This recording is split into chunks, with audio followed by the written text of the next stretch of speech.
Alright, good morning.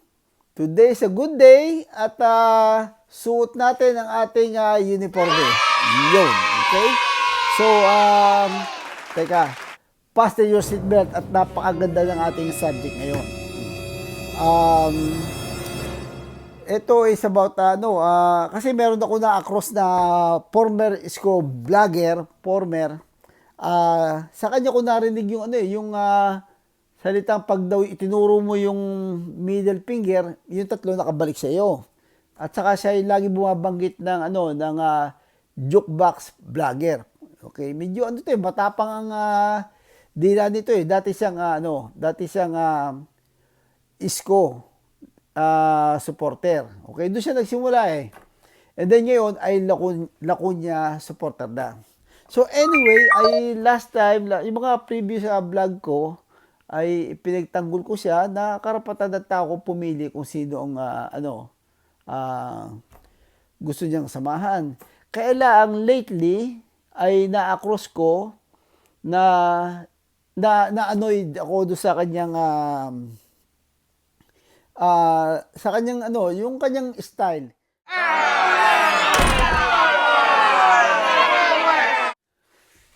Alright, check this out. Okay, bakit ako feeling annoyed dito sa kay Batang 2H? Okay? Kasi yun nga, yung namimigay ng ng mga goods ang mga Laconia. So tumutulong siya sa kung paano i-promote ito. Pero yung the way na yung sabihin niya, yung tungkol doon sa mga goods ay kompleto, ganyan-ganyan na So, anyway, ay parang deep inside, napareact ako na sa talas ng dila niya, kung nasa kabilang side siya, ay pwede niyang sabihin huwag ko kayo mahihiya dahil ito ay taxpayer money yan. Wala hong mga politiko na yung sarili nilang pera ang ipamimigay. Kaya tanggapin niyo lang yan. So, sa kanya, ang niya, ay kompleto yan. Para pa ako binubusabos niya ang mga tao. Ang ibinibigay niya yung parang katulong siya sa pambabribe. Pero ang kanyang, pinopromote niya ang kanyang image na siya na maprinsipyong tao. Pag the way he vlog, binabangga niya yung mga matitigas sa tao at parang maprinsipyo ang kanyang dating. Meron pa nga siyang commercial na pagka daw nanalo na ang mga magaling daw lang ang introduction nung vlog niya magaling daw lang mga ako sa una, sa pahuli daw ay nakakalimot ang mga politiko. Pero itong ginagawa niya, yung pamimigay ng mga goods, ng mga ganyan-ganyan, bakit ngayon lang? Ang tanong nga ni Isko Moreno, bakit ngayon lang yung ginagawa itong mga gatong bagay? Tinaasan daw yung sa senior citizen, bakit ngayon lang? Dahil nga may kalaban. Yun.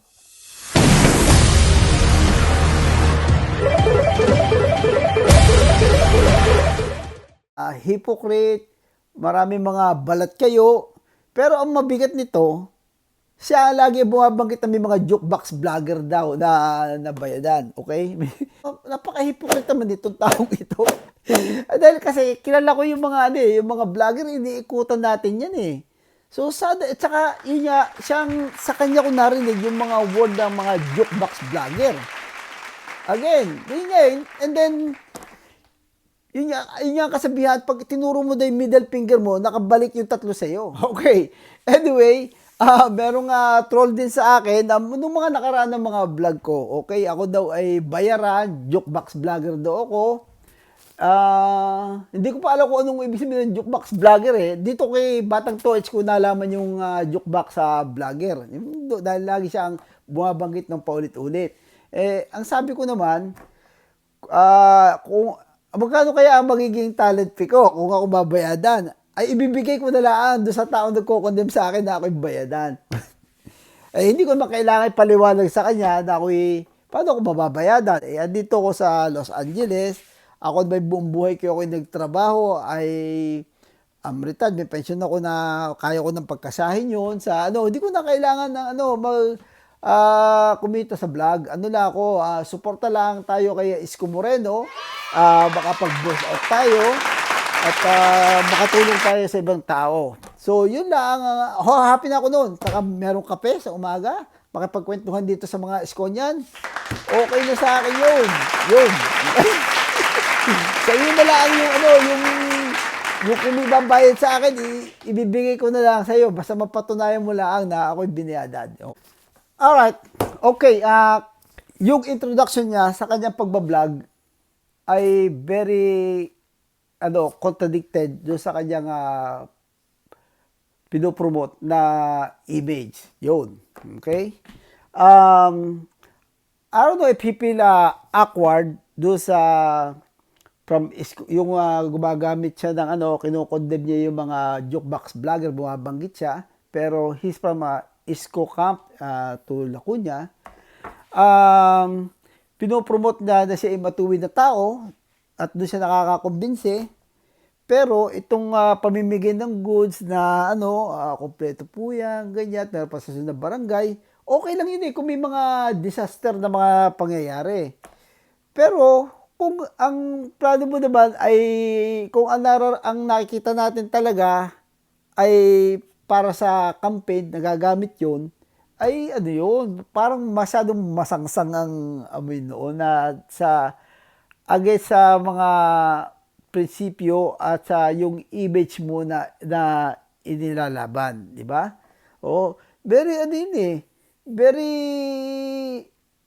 hindi ba siya feel awkward sa mga gadong ba?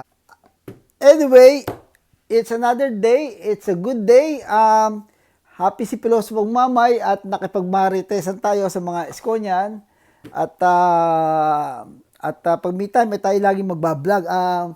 I'll do my homework at binabantayan natin. Okay? Binabantayan natin yung mga kampanya kay Isko. Okay? At tulong-tulong tayo na sana'y mapanagumpayan ni Isko itong padating na eleksyon. Okay? Maraming mga propaganda yung kabila at medyo ang nasa-sense ko na maraming pera na lumalabas ngayon versus Isko.